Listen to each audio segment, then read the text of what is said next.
Hello, good evening. We'll be learning a little bit Sipur Maisius. So at this point in time,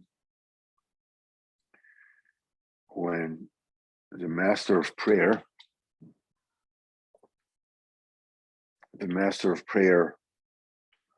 and is coming to the mighty warrior, they ask him permission if he can meet the warrior, and he granted the audience.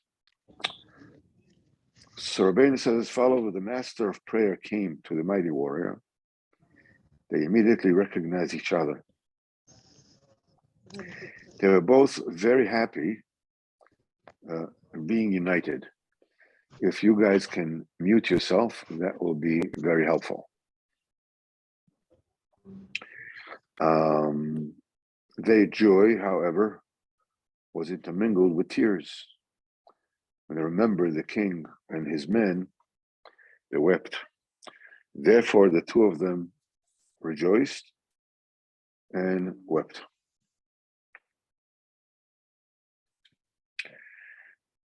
We said it once before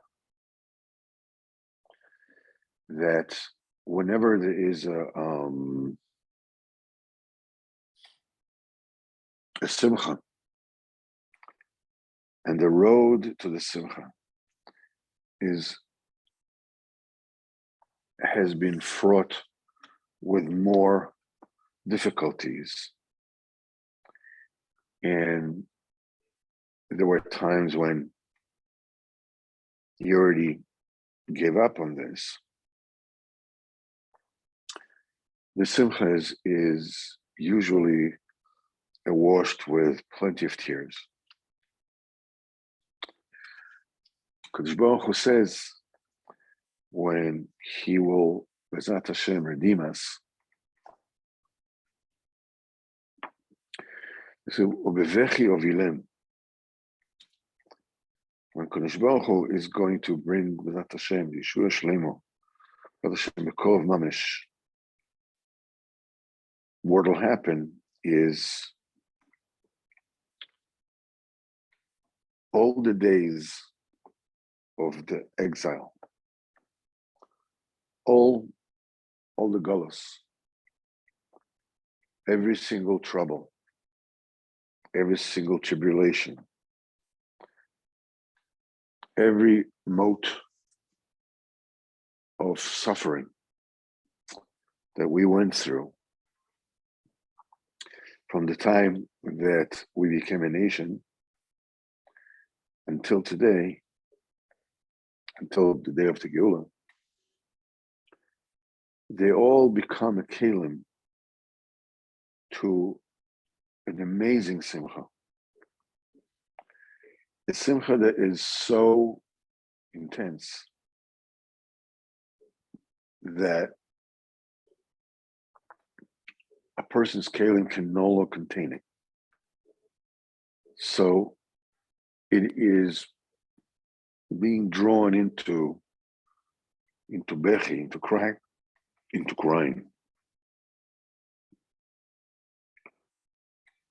You can see it when anybody achieves something that he has worked for so much and failed so much and has finally got there, made it or whatever, against all odds, as it were.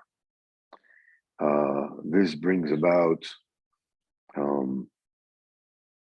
tremendous simcha that is so great that is mixed together with all the suffering that went before. If there's no suffering that comes before, the simcha is not shlema, because tov tmidi eino tov, a constant good is not good. I mean, a poor person that gets, a poor person of the olden days,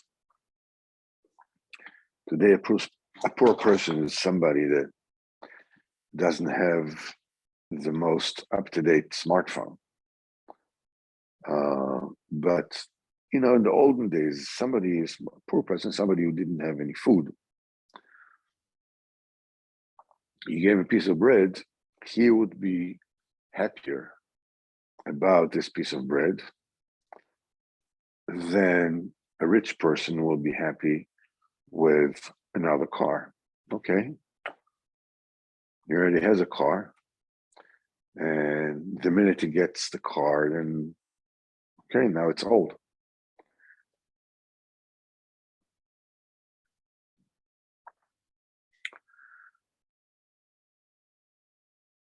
The meaning of the master of prayer, which is tefillah,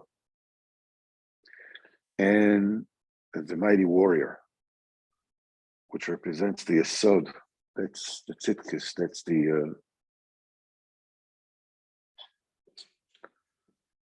That's the thing that brings about, Bezat Hashem, all the tikkunim that the person needs. Every one of us goes through different periods in our life. We have times where things are really great, and everything is going. Everything is basically, it's smooth sailing.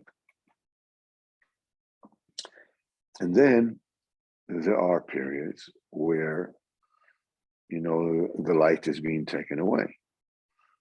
And a person needs to grope in the dark. A person maybe cannot feel chayas in his avodas Hashem. In fact, for him, a person can find himself that he feels like davening, go to shul and daven and this, like he's interested in seeing paint dry. Now, there was not so much.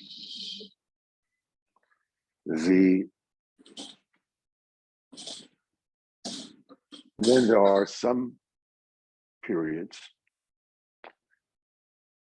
that people go through, serious suffering,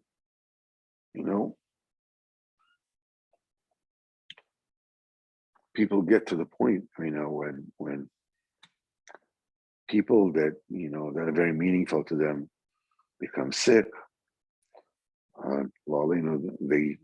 people pass away. And there could be, many different kinds of tribulations that a person, a person needs to visit this during his lifetime.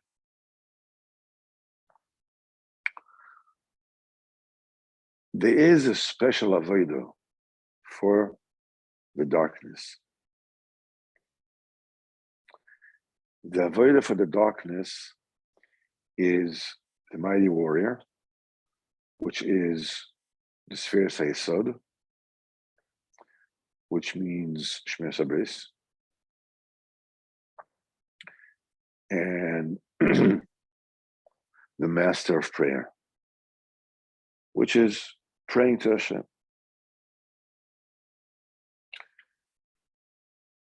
Everyone goes through periods where he doesn't feel like doing anything, maybe doesn't feel well, doesn't feel any kind of impetus to get into Avodas Hashem, because Avodas Hashem is something that you have to stoke the fires on your own again and again and again. You have to do this. And it's not like, it probably is in a certain way, like anybody who has ever been a very, very good at anything. I mean, a professional athlete or an artist or whatever it is. So they need such tremendous tunnel vision, whereas they don't see anything. Don't see anything beyond their goal, beyond that which they are, just with that which they are shooting for. In inyanim which don't have to do with with Avodas Hashem, okay, so a person would not work hard if he's lazy and at the same time extremely talented. So what you would see in his work, in his performance, would be a result of talent, not a result of work. And that doesn't keep. It doesn't have a cue. It's only when there's total dedication, then a person can bring out everything that is embedded in him. When it comes to Avodas Hashem, things are the same, and at the same time they're very different. They're the same in the sense that you reap what you sow.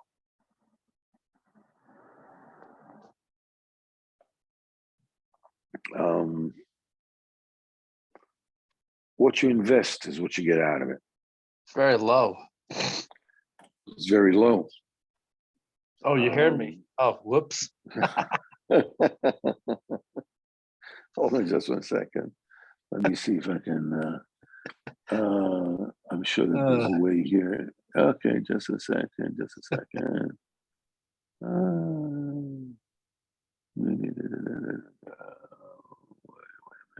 Wait, I know what to do. Here we go. All righty. Now everybody's muted. Okay. When it comes to this, on one hand, you get, as the more motivated you are, the more you get out of it.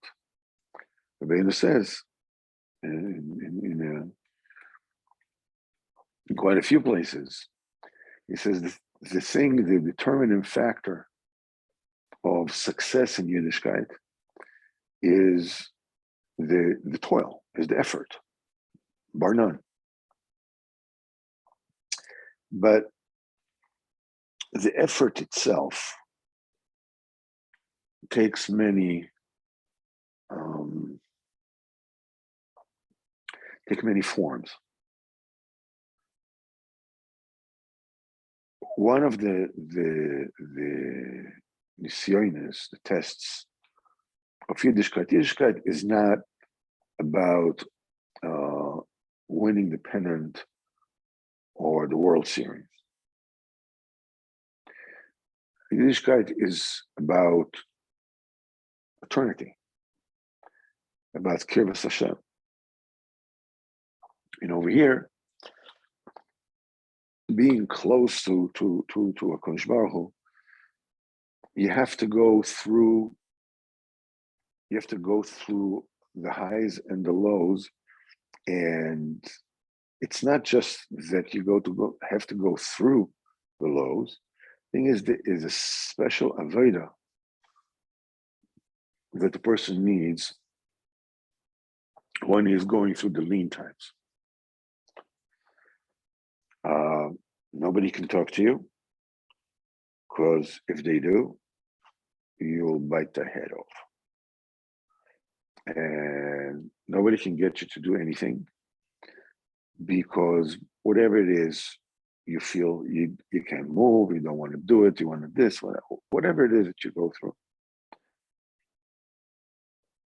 And you may not, things may be painful, things may be lonely, things, and there's zero motivation behind this whole thing, and everything is dark. I mean, it's even not dark, it's just nothing. When it's dark, you know that you're alive, that things are, maybe painful or whatever it is, but you're alive. But when a person basically is tasting despair. And the face of a desperate person is not a face of tragedy. It's not like, that's not a face of a desperate person. A desperate person is stony-faced. It's finished, it's gone. And that's one of the nisyonos that a person needs to go through more than once. In fact, whenever it is that you have acquired a certain madrega in Kedusha, and we don't know what that is. In other words, you don't know when it happens.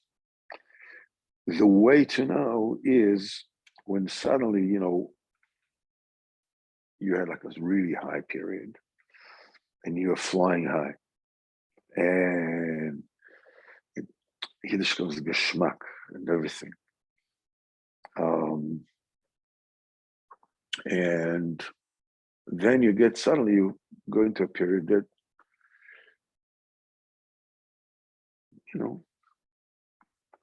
you're losing you lost your motivation, you lost your taste in this. It's just like, the heck with the whole thing. That is the siman that you have gone up in madrega. Rabbeinu explains in Torah Chafei that between every madrega and madrega, there's kedusha, there's a sanctity, amount of sanctity that typifies a person's Torah mitzvahs on a certain level when he's holding in any level the person is holding. So his Torah and his tefillah, have that amount or degree of sanctity, and his day-to-day dealings, his eating, his sleeping, his business dealings, whatever, has also a degree of sanctity, obviously lower than his Torah mitzvahs, but so every person is going around with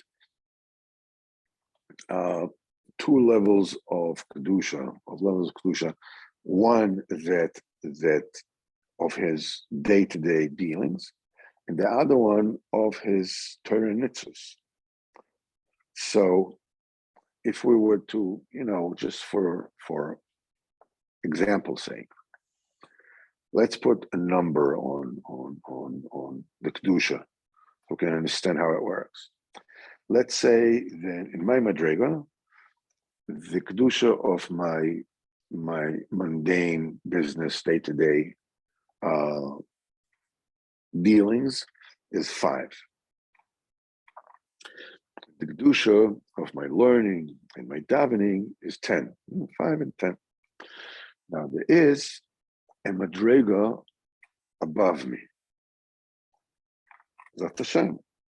I finish my madrega, I go to the next madrega. Now the madrega, there's a person there right now, and the person of the madrega above me, his numbers is 15 and 20. 15 is his day-to-day dealings, and 20 is his Torah mitzvahs. This is very meaningful because it means that the kedusha of his eating and business dealings, or whatever it is higher than the kedusha of my Torah mitzvahs. Rabbeinu says it explicitly. And now what happens is that when you finish, you achieved everything that you can achieve in the madrega that you're on. So you go up. Now, when you go up, something very interesting happens. It's not like, you're moving to different apartments. You come, you knock on the door, you open, it says, I'm the new tenant, 15, 50, 20, here I come. That's not the way it happens. I mean, A, you don't realize what's going on. You don't even know that you are going up. And B, from your madrega, the only thing that actually moves out from my madrega, that's it. The only thing that moves out when I go up is the inner kedusha, the kedusha of the Torah and mitzvahs, the 10. That goes up. Now it becomes the outer kedusha, the kedusha of my mundane dealings, eating, sleeping, business, whatever.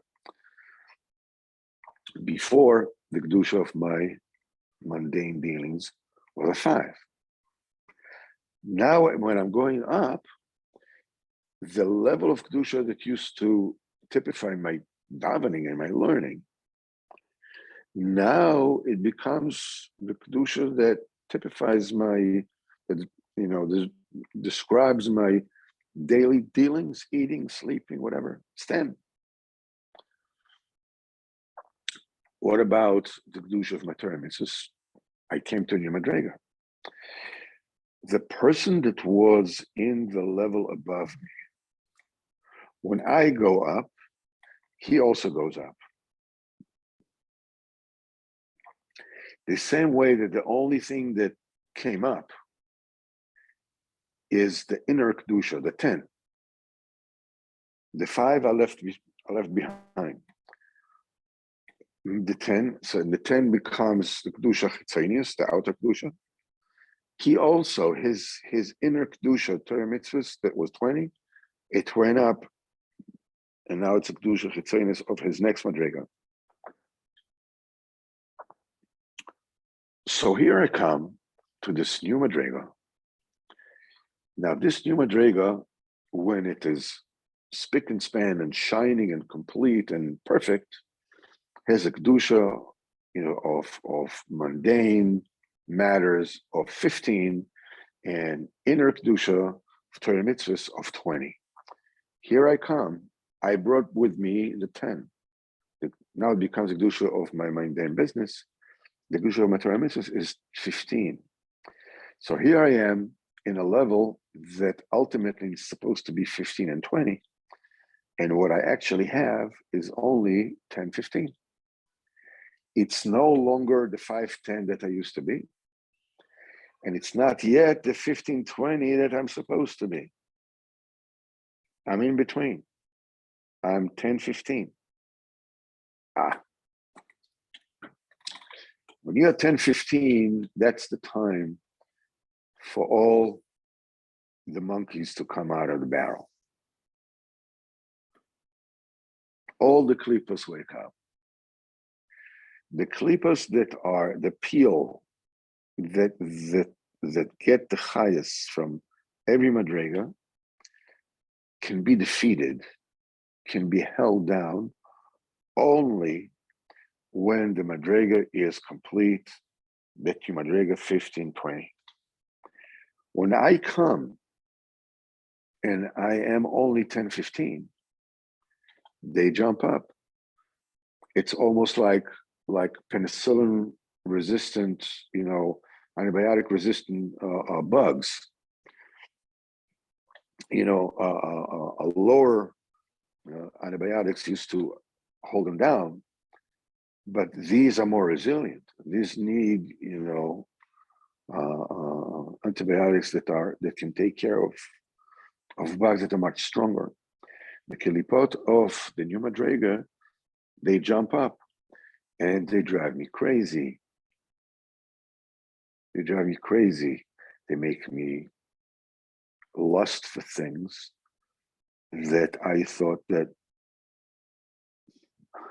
I left it behind me long ago. Lo and behold,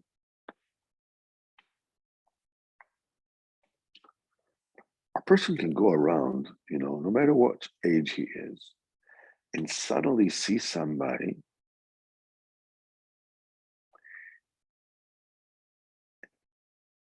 and covets that person. That person can be 20, 30, 40 years his junior. What are you going to do with it? It doesn't matter. I want to own it. What do you mean you want to own it? You're nuts. Yeah, I'm nuts. It doesn't matter what age you are. It doesn't matter what age you are. There's a famous story about a guy that is like, it was a true story. A guy in his 90s, good shape, was walking on the beach. And, a Pritzker was walking on the beach, how they walk on the beach. And in his 90s, he's walking around and he's walking, when she's passing, he keeps on looking, what are you looking? It's like a dog chasing cars. If you're going to catch him, what are you going to do with it? It doesn't matter. That's the Indian. That's where Rav Shimon Chai called this particular type. When he saw beautiful women, he called it Al Tifnu Basar Elilim. Don't turn to idol gods, to idolatry. What are you going to do with idols? What are you going to do? They cannot do anything for you. But it's a taiv, it's a meshicha, that's one of the klipas that can raise up, that do raise up when you're going from one madrega to the next. Another one is a feeling of tremendous loneliness. Another one is a feeling of lack of purpose. Why am I doing this? I'm coming from nowhere. I'm going nowhere. What's going on? These are the three klipot that Yecheskel Navi describes in the vision of the chariot. It's ruach se'oro, it's a storm wind. It's a kind of yetzara of Meshiga Yetzirah that attacks a person. Onon Godel, a great darkness, like inside a cloud. And Eshmis Lakachas, a self-taking fire. You go through these, when you're in it, what do you want me to do? You want me to learn?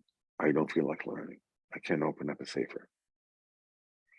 You want me to, to daven in the shul, do my koiches? I can't do it. You want to do, to give tzedakah? I don't feel like giving anybody anything. I feel I'm alone. I feel like, like a famous joke that a reporter goes to somebody in the street in New York and says, what is your opinion about ignorance and apathy in America? So the person answers, I don't know, and I don't care. I don't know, and I don't care. When a person finds himself in this Nakuda, a person needs to know the master of prayer and the warrior. Tefillah of any sort, even a word, even a thought, even lifting up your eyes in silence because you don't even want to daven. You're just lifting up your eyes to Kadosh Baruch Hu and says, I have no idea what to do with me. And keep away from looking at things you don't need to look at. Keep away from thinking things you need not to think. Rabbeinu says this is an extremely important avodah. Rabbi says it's good when these kind of thoughts come into your head. All of a sudden, you find yourself in a movie inside your mind. Stop. Wherever you catch yourself, stop. I don't care if you were half an hour into it or an hour into it. The minute that you catch yourself, stop. Yeah, but already it doesn't matter. Stop. But stop. Just stop. Hit the brake. Yeah, but what am I going to do with my thought? Think about something else. Think about the Mets. Maybe you don't want to think about the Mets, but okay, think about the Mets. Whatever it is that you want to think about something else. And look up to Kodesh Baruch Hu and wait. During the time, it's a time of rejoicing. It's a time of tears. And ultimately, when you keep on keeping on and just holding on, the great success of Tisha B'Av was the fact that the Shekhinah stayed. Avraham Avinu went away, Yitzchak Avinu went away, Yaakov Avinu went away, Moshe Rabbeinu went away, Yeshua went away. Nobody could advocate. The Shekhinah, says the Zohar, stayed, Ishtoras. The Shekhinah remained. No excuses, no reasons, no arguments, no, just stay. Hold on. Keep away the mighty warrior. Keep away from what you need to keep away. And it's just a matter of thought control. Whenever you catch it, you stop it. And don't get into arguments with it. And the second thing, talk to Kodesh Baruch Hu and says, please remember me. I can't lift myself up. I can't bring myself to where I need to. I can't do it. I'm just waiting for you. Don't forget me. That's the avoid that you need to do that brings about your own deliverance. And Bezrat Hashem will get you into the 15 and 20. At that time, you're going to get upset with somebody, teasing you or doing something that you really, really don't like the people do to you. Do the opposite. You want to say something sharp, don't say it.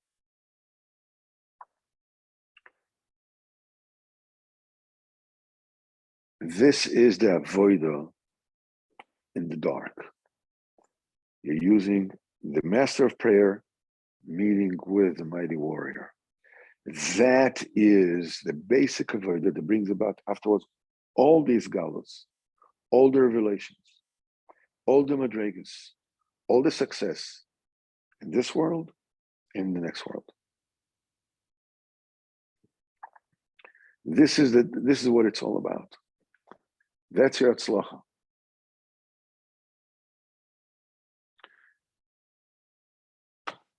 Okay. I see Reb David. I see what was in Bulgaria. Hi, Aaron Pinchas. Yeah, we're in Bulgaria. Hey, what's going on? Okay. Hey, Nathan. How you doing? Baruch Hashem. You catching fish? Oh yeah, I caught a big one today. Two. Two fish. Okay.